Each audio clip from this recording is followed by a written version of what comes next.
Amerika Serikat melancarkan serangan ke tiga situs nuklir Iran, yakni Fordow, Natanz, dan Esfahan, dengan pesawat pengebom B-2 pada Sabtu 21 Juni 2025.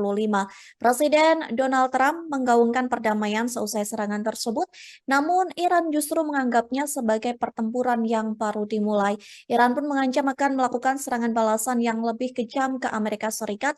Lantas bagaimana situasi dan kondisi saat Iran, Amerika Serikat, dan Israel terlibat dalam eskalasi besar-besaran? Hari ini saya akan membahasnya dalam program Tribun News on Focus bersama dengan pengamat hubungan internasional ada Profesor Hikmahanto Juwana. Kita sapa terlebih dahulu di sana. Halo Prof. Hikmah, bagaimana kabarnya hari ini? Baik, alhamdulillah sehat. Alhamdulillah. Prof, kita langsung saja ke topik hari ini begitu ya. Sebelum berbincang lebih jauh sebagai pengantar, Prof. Hikmah, apa yang bisa dipahami dengan serangan Amerika Serikat ke situs nuklir Iran pada kemarin? Ya, akhirnya Presiden Trump melakukan serangan ke Iran tanpa harus menunggu 2 minggu.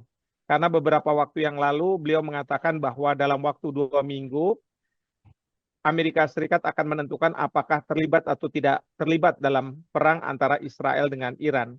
Nah, sekarang ini kita paham bahwa Iran sudah diserang oleh Amerika Serikat di 3 tempat yang diduga oleh Amerika Serikat sebagai tempat untuk melakukan uh, pengembangan senjata nuklir mereka.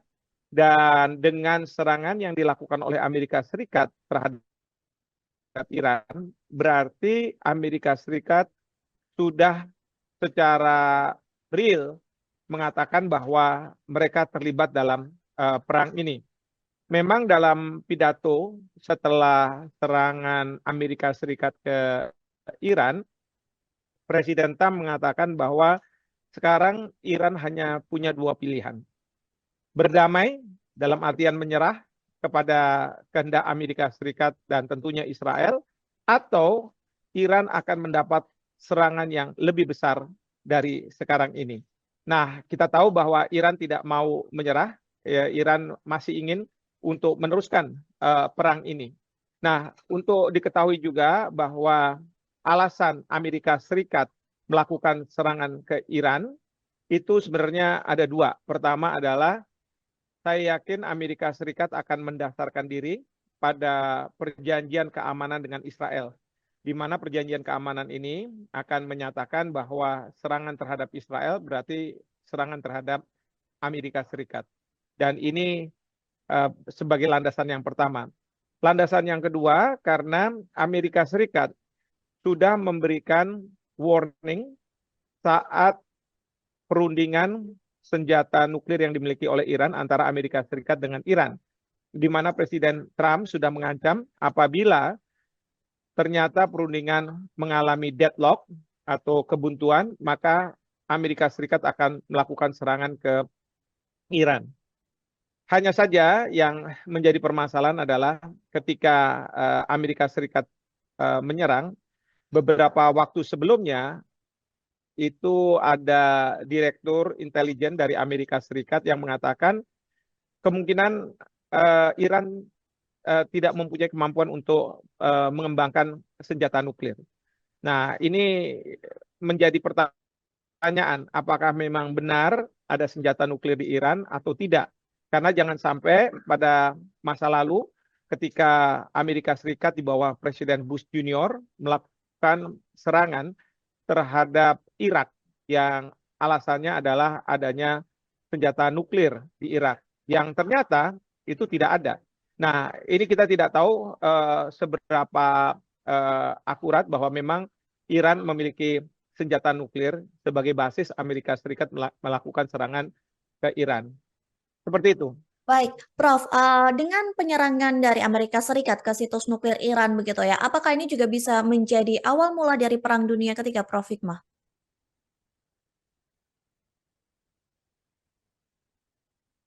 Ya, tentu ini saat sekarang ini situasi masih cair ya. Kita masih belum mendengar dan pernyataan-pernyataan sebagai reaksi dari negara-negara di berbagai belahan dunia. Mhm. Tapi saya yakin dalam waktu tidak terlalu lama nanti akan ada pernyataan-pernyataan dari negara-negara. Nah, tentu yang kita khawatirkan adalah kalau ada pernyataan yang akan mengelompokkan diri dengan pihak Iran, tapi juga ada yang akan mengelompokkan diri dengan pihak Amerika Serikat, dan mereka menyatakan bahwa akan membantu kedua negara itu dengan senjata. Nah, kalau misalnya ini yang terjadi, memang Perang Dunia Ketiga, sebagaimana tadi ditanyakan, itu bukannya tidak mungkin untuk terjadi. Ini yang kita khawatirkan tentunya. Tapi sekali lagi, segala sesuatu masih cair pada saat sekarang ini. Kita masih belum secara tegas mendengar bagaimana posisi dari masing-masing negara, walaupun ada beberapa negara yang sudah menyatakan bahwa mereka akan berada di balik Iran apabila Amerika Serikat menyerang Iran, seperti Korea Utara, atau mungkin juga Turki, dan kemungkinan juga Irak, seperti itu. Baik, Prof, apakah serangan Amerika Serikat ke ketiga situs nuklir dari Iran sendiri, terutama di Fordo, Iran, begitu ya, ini menjadi pukulan telak bagi Teheran, Prof? Nah, kita tidak tahu persis ya, karena tentu pihak Teheran yang paling tahu apakah memang dikembangkan senjata nuklir dan apakah memang di daerah-daerah yang diserang oleh Amerika Serikat adalah tempat-tempat di mana Iran melakukan serangan di tempat itu Amerika Serikat melakukan serangan ke Iran. Jadi saya tidak tahu persis seperti apa, tetapi itulah yang diklaim oleh Amerika Serikat bahwa 3 tempat itu adalah 3 tempat untuk mengembangkan senjata nuklir.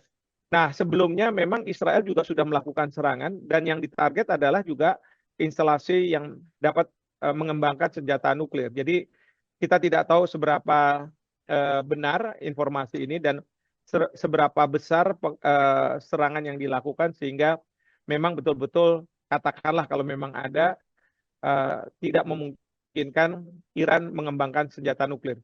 Karena ini yang memang diklaim oleh Presiden Trump bahwa dengan adanya serangan ini, maka Iran sudah tidak memiliki kemampuan untuk mengembangkan senjata nuklir. Dan karenanya kalau Iran tidak mau menyerah, maka akan dilakukan serangan kembali. Dan serangan yang akan dilakukan oleh Amerika Serikat, ini menurut Trump akan lebih mudah karena tidak ada lagi senjata nuklir yang dimiliki oleh Iran atau potensi memiliki senjata nuklir. Seperti itu. Baik, seperti yang tadi disampaikan Prof. Hikmah begitu ya, bahwa Amerika Serikat ini mengatakan Iran sudah tidak memiliki senjata nuklir begitu ya setelah 3 situs nuklirnya ini diserang pada Sabtu kemarin. Namun Prof, dari Iran sendiri sempat mengklaim begitu ya bahwa pengayaan uranium di Fordo ini sebenarnya sudah dievakuasi sebelum serangan dari Iran. Apakah memang Iran ini sudah memprediksi Amerika Serikat akan terlibat langsung dan turut menyerang langsung ke situs nuklir Iran, Prof? Ya, kalau memprediksi saya yakin sudah diprediksi. Karena apa? Sekali lagi tadi saya katakan bahwa dari pihak Iran mereka sudah dapat ultimatum dari Presiden Trump kalau misalnya perundingan terkait dengan pengembangan senjata nuklir ini gagal, maka Amerika Serikat akan melakukan penyerangan terhadap Iran. Bahkan jauh sebelum itu ya, ketika Amerika Serikat mengatakan pada waktu Trump akan menjadi presiden, permasalahan Gaza akan diselesaikan dengan cara melakukan serangan terhadap Iran. Jadi saya yakin bahwa Iran sudah well prepared gitu ya, mempunyai senjata nuklir, kemampuan senjata nuklir untuk memindahkan segala sesuatunya. Baik, Prof, sejauh yang kita bahas, kita berbicara sampai saat ini begitu ya, Iran memang belum melancarkan serangan balasan begitu. Dan menurut analisa dari Prof Hikmah sendiri, bagaimana nantinya respons yang akan dilakukan oleh pemimpin tertinggi Ali Khamenei begitu? Karena dari media Iran sejauh ini sampai saat ini begitu ya, media Iran menyatakan bahwa nantinya warga sipil Amerika Serikat yang ada di Timur Tengah hingga pasukan Amerika Serikat begitu akan menjadi target yang sah dari Iran. Bagaimana respon ataupun tindakan yang akan dilakukan Iran menurut analisa dari Prof Hikmah? Ya, ini tentu kita harus menunggu segala sesuatunya ya, karena kita belum tahu dan kita tidak bisa berspekulasi apa yang akan dilakukan oleh Iran. Karena ada 2 kemungkinan. Pertama adalah Iran tidak bisa terima dengan serangan yang dilakukan oleh Amerika Serikat sehingga dia akan membalas. Atau Iran memang akan menyerah sebagaimana yang diharapkan oleh Presiden Trump, bahwa dengan serangan ini maka perdamaian akan muncul. Karena apa? Karena Iran akan menyerah. Saya sendiri tidak tahu apa reaksi dari Iran, tetapi kalau misalnya ada pernyataan bahwa Iran akan menargetkan warga negara Amerika Serikat, katakanlah, tentu ini tidak boleh dalam konteks hukum perang. Karena apa? Hukum perang hanya ditujukan kepada mereka-mereka yang mengangkat senjata kombatan dan kemudian juga instalasi-instalasi militer.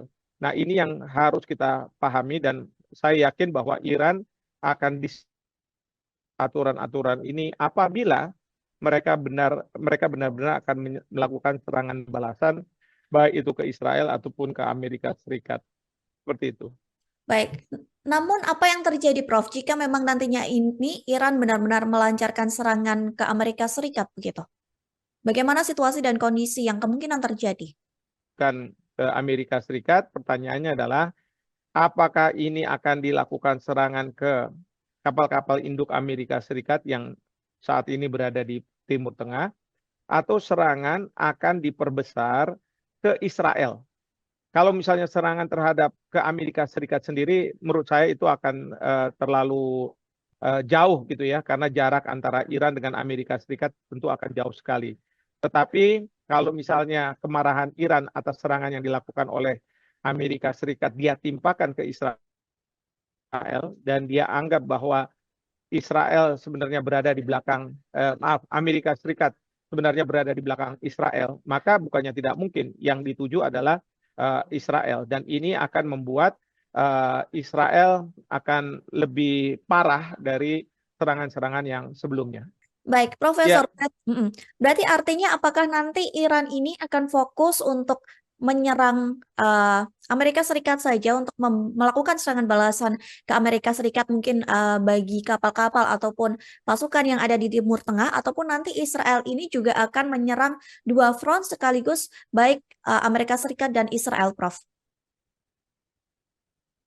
ya, yang pasti kalau saya sih yakin yang pasti itu adalah serangan terhadap Israel. Kalau misalnya memang Iran akan melakukan pembalasan, itu akan diintensifkan dan akan diperbesar. Terhadap Amerika Serikat sendiri, saya tidak tahu apa yang akan dilakukan oleh Iran.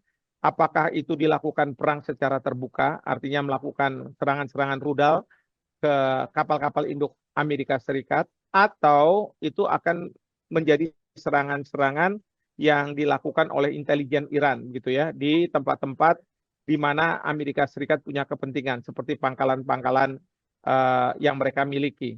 Nah, ini yang saya sendiri masih belum tahu, dan uh, apa yang menjadi strategi dari Iran. Baik, Prof. Sejak awal Israel menyerang Iran begitu ya, ada ancaman dari Teheran juga untuk menutup Selat Hormuz begitu. Lantas seberapa penting sebenarnya selat ini berpengaruh dalam eskalasi konflik, Prof? Oh, selat ini sangat sangat penting sekali. Tidak hanya untuk negara-negara di kawasan ya, bahkan Iran ataupun Israel, tetapi untuk perdagangan antar negara. Ya, ini menjadi hal yang sangat penting, dan kita tidak tahu apa yang akan terjadi di Selat Hormuz ini.